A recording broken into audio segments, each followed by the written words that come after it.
Welcome to another episode of Impact Wrestling. This is a very interesting Impact. We got a lot of content, which is good building into Slammiversary. And I know people are not going to like what I'm going to say at the end of this review because I'm not going to lie to you guys. I'm going to be honest. I'm going to be straightforward and straight. The ending was sad. And I'll explain it later, but let's look at this show. We got the Rascals versus the North again. We got Wentz and we got Dez. We did see Trey finally accepting the fact that Wentz did not nail him and try to take a spot. Fine. That really, for me, I'll explain at the end of the review, but that's the way to win. This was a good match. But here's the thing for me, guys. I don't really care about a good match from the Rascals. I've seen everything they got. I've seen Trey. I've seen Wentz. I've seen Dez. Dez being the greatest wrestler between the three. I'm sorry. If anybody thinks Wentz or Trey's better, I see Dez as the best. He is the best high flyer between the three. He just is. He's got the most skill. Trey's not bad, and neither is Wentz, but Dez is the best. But here's the thing. I've seen this dance before. And even if it was a good match, I've seen it before multiple times. Seeing that the North won didn't surprise me one damn bit. I don't care. If anyone cared about this, fine. I'm glad for you. And I acknowledge the match was actually good. But when it comes down to it, I don't care. Flat out, I'm done. We had Kimberly versus Navara. And the music was kind of weird because for me, it almost sounded like a Native American kind of thing in it. Like whoever was producing it, even though it was rock music, it kind of had a tone of a powwow, which makes me like her even more. Was this a good match? It wasn't bad. And you got the hotties from wherever, and Tasha Steele and the Kira Hogan at ringside eating popcorn, watching and scouting. You also have the, you can say this about Havoc. She's fiercely loyal to Navara. And when this was all said and done and Navara won the match, you see that Navara was one who was holding her back from trying to tear apart the two hotties from down under. I'm just calling them whatever. The two hotties. The hotties, whatever you're going to call them that. She's the one that kept her under control. So the question is going to be, and this is the thing that I'm kind of hoping, let's do tag matches that mean something for the women. It's obvious you're putting Tasha Steele and Kira Hogan together. It's obvious you're putting Navara and the Jessica Havoc. The destructive Jessica Havoc. I'm cool with it. You can still have women doing something in tag matches, and you can still have women doing the main title. And I'm alright with that. If you're doing a program when it comes to Palazzo, and I'll get to her in a moment, it's understandable they gotta do something with the women, so you put them in tag matches, but mean something. Make it mean something. Don't do like the WWE, where they just do random tag matches. If you got to throw women together in tag matches because there's just no way you can write for the women right now because of what's going on, make it mean something. So that's what I'm hoping the creative of Impact is doing. If they're not, this is bullshit and we just got a little bit of WWE light. I'm hoping I'm wrong. You guys tell me below. Now, Rhino versus Raju. Raju loses. Raju loses. Now, you guys know how I feel about Raju. The guy, for years, has been comic relief. The guy is for years, who does have talent in the ring. He does have a level of charisma. And he also can be funny, but they've done nothing with him. And the key of this entire storyline here is out of respect. So this is respect for Rhino because they keep hinting the little hint that his partner has kids. Now, if they are bringing in Heath Slater, this is still a question if he really is coming in or not. Whatever they're going to call him. Because I doubt he's going to be called Heath Slater. I don't know. But the person I feel like is getting the shaft here is with you. He's been at my side for a little bit. And I just feel like he's a guy that should be given an opportunity to get somewhere in the X Division. And I just don't see a damn thing. I just don't see it. And that's a bit upsetting for me personally. I just think the only one left in the Depsy Hit Squad who came through gut check, who should be doing something, has done nothing for years. To be honest, I think he should leave. I'm just saying this, if they're not doing anything with him for the end of the year, let's say December 2020, he's still in the same spot where he does jobs for people, he shows that he can do something, he gets angry, he shows character, and he still gets his ass whooped. I say 2021, he should go. Leave the company, go somewhere else, and try to get something that he deserves. But it's just me, guys. Tell me below. Crazy Steve and Cancel Culture had a video package, each of them. Cancel Culture is interesting, saying the disturbed or problematic Steve. I can't remember what they call them. Doesn't matter to me. They are doing something different. They're using Joseph P. Ryan as the figurehead of it for Cancel Culture, having everyone else as his minion. And it makes sense. He just has this type of attitude that works. And then you got Crazy Steve, who did a great promo for his video package, saying that I used to go into schools, I've been told, don't do this, Steve, don't do that, Steve, don't do this, Steve. And he said, I'm tired of hearing that. I'm going to take care of Cancel Culture. There are people back there that are so colorful like myself. I'm going to bring them in and mold them and bring in a new color of violence and destruction to Cancel Culture. Now the question is, who is he talking about? That's going to be the question. Who is going to be in this team next week, I believe? Now, we had a little segment of Tessa, Susie, and Kylie Rae. Kylie trying to keep Susie from turning dark like Su Yung. It's kind of showing that she still doesn't know she's Su Yung, or if she does, she really likes Susie. She likes her as a good good girl, and doesn't want her to turn bad.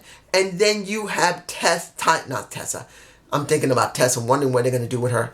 Taya, who's trying to mix up the pot, trying to stir it a little bit. And now next week we're going to have Susie versus Taya. And Taya's still screaming for Bravo. I'm hoping they do the triangle between Bravo, Rosemary, and the Taya Valkyrie. That's where I think this needs to go.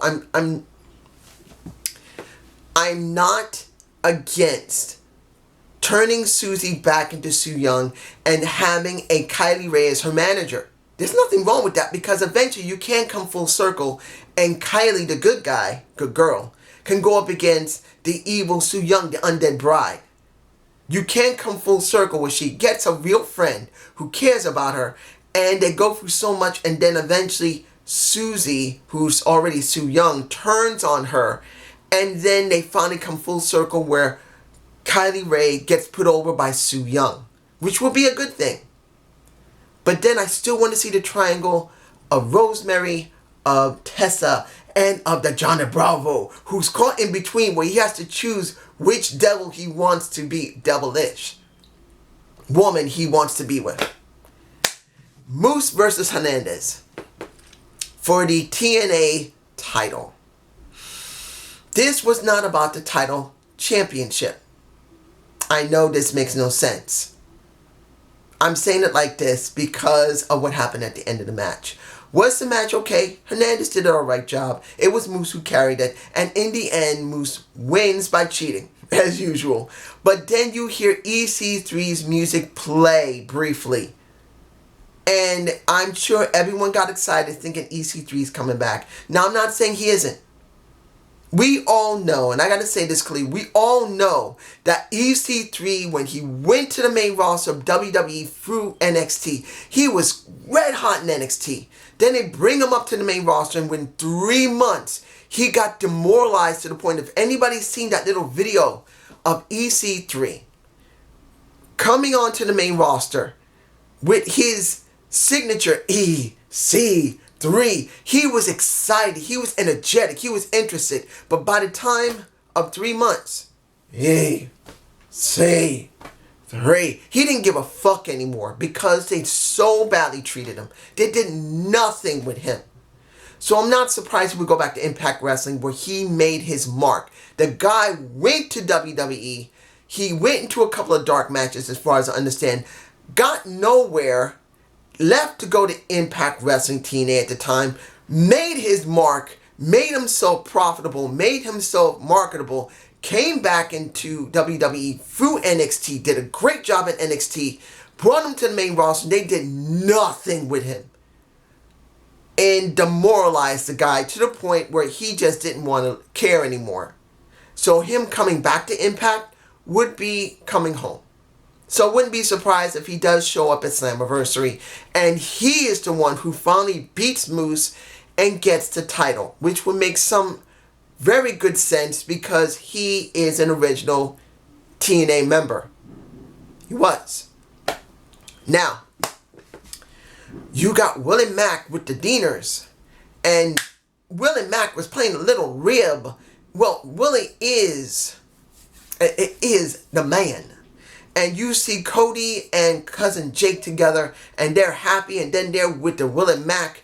And pretty much Willie Mack is saying, hell yeah. And we're going to whip that Chris Bay and whoever they're going to be. Yeah. Messing with and kind of sticking a little bit at Austin. A little bit, which is all right. There's nothing wrong with using a little bit of Austin's stick in this respect. Because the Deaners are considered rednecks. But when you see the Chris Bay along with Johnny Swinger, and Johnny's trying to contact somebody that's pretty much saying, hey, I can't come. I got a 90-day hold and I'm still getting paid. And he said, you're doing that? You're a wizard. Don't worry about it. I'll find somebody else. And he says, I'll find someone. We're going to have a match. And they're dead, daddy. I don't know who it is.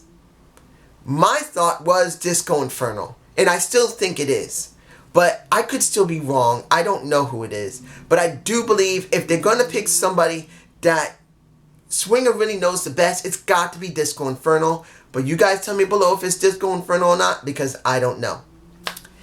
And the Palazzo. Dianna. I'm mispronouncing your name, I believe. Dianna, if I'm pronouncing it right. When it comes to Perazzo's video package, it was actually very good. She came in Impact in 2015 as a 19-year-old. She was not ready. She decided to travel the world to really gain experience. And now, still have sore throat. The Virtuosa has come to Impact to prove that she is the best and deserves the title. When it comes to the video, well, let me give it to you like this. The video didn't really show how well she does submission. It doesn't. It shows she went to Japan, Mexico, Europe. But then when you see Jordynne Grace talk about, well, you know what? If you didn't have a problem, I have no problem with you. You could have just faced me and I would have gave you a shot. You got Perazzo coming out and put her in the arm, pretty much trying to break her arm again. And it's good to see. It's good to see they're actually doing something. And this leads me back to what happened with Havoc, Navara, and Tasha Steelz and Kiera Hogan. If there's just no way they can squeeze them in this situation, make sure the women who are doing tag matches, make it mean something. Give them something. Let there be some type of stimp, some type of special thing while this is going on. Because having Perazzo go up against Jordynne Grace is actually a wise thing to do. I'm alright with it as long as it's been structured properly. Finally, if I'm getting something, I'm sorry. You got the street fight between Eddie Edwards and Ace Austin. Now, was it a good street fight? It was okay. Did I like the street fight? It wasn't bad. And at one point, I think Ace might have actually hurt himself. Man, I hate my allergies hurting my throat. But here's the thing for me. And you see him in my face if I manage to get the shot. Madman Fulton helps out Ace Austin by destroying an Eddie Edwards. I said this before and I'll say it again. I know everyone's going to say, oh, Madman is back. He's greater than ever. Now he's in the main title scene. No, he's not. I'm sorry, guys. Excuse me. If you actually believe Madman Fulton is now going to be in the main title picture in some form or fashion eventually, no. He's doing exactly what Killer Kross did. Twice over now. He was in OVE. Now he's working with Ace Austin. Doesn't this sound familiar? Think about this for a minute. If anybody think Madman Fulton is going to get anywhere now, think again. Because everyone, for more than a year, when Killer Kross was red hot, when he was working with Eddie Edwards, when he was working with Austin Aries, everyone thought that Madman Fulton, not Madman Fulton, you see I'm comparing the two so much, I'm getting the names mixed up, that Killer Kross was going to be in the main title picture. And I said, look, give Killer Kross the tag titles with Moose. At least they both will be doing something. No, I've heard this more than one person said, no, he's got to be in the main title. He's going to do something great. He will be the champion. And I said, no, he won't. He's in filler matches. He's not doing a damn thing. He should have gotten the title while ago.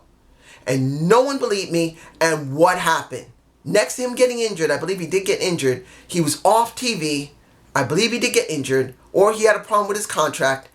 And look where he is now, in WWE. He never got anywhere. He was a monster. He looked great. He was perfect. That could have become, at the time, the TNA champion. And never did. Now we see a Madman Fulton in the same position. The same position. And I see the same thing. Now, if I'm wrong, I'm going to make this clear. If I'm wrong, 100% wrong, I got no problem. You can tell me you were wrong. And I say, you're right. I was wrong. I saw something I thought was right and I'm wrong. Fine. And I always accept it when I'm wrong. Because I'm not perfect. I never get it right every single time. But I got it right with Killer Kross. Everyone didn't want to hear it. And I said it. Now I can see this.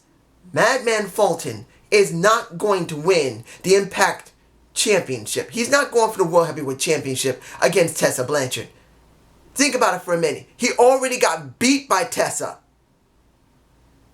He got beat. Even if he was helped, and that's Tessa getting help to beat him, he already was beat by Tessa. Even if it was in a tag match or singles match, Tessa won over him. So if you actually believe that this man is going to get the World Heavyweight Championship of Impact Wrestling, not going to happen. He is muscle again. Everyone was saying, now we're going to see it. I don't see it. And I'm really sad about that. It's sad to see a Madman Fulton who looks like he can be something just being muscle again. Now for Ace Austin instead of Rhino Scum. And that reminds me. Because of Rhino Scum not being by his side, because they said to the Rascals, hey, we still owe money by him, and now they won their match against XXXL, now they're going to go up against the North, which is not a bad thing. I've always wanted Rhino Scum to really get the titles because they've been coming in and out of Impact for quite a while. I really think they would be good champions. But this just shows you. They throw muscle around all the time. Look at Rhino Scum. Rhino Scum has now been replaced by Madman Fulton. You guys tell me below what you think. Have a good day. Have a good night. Peace.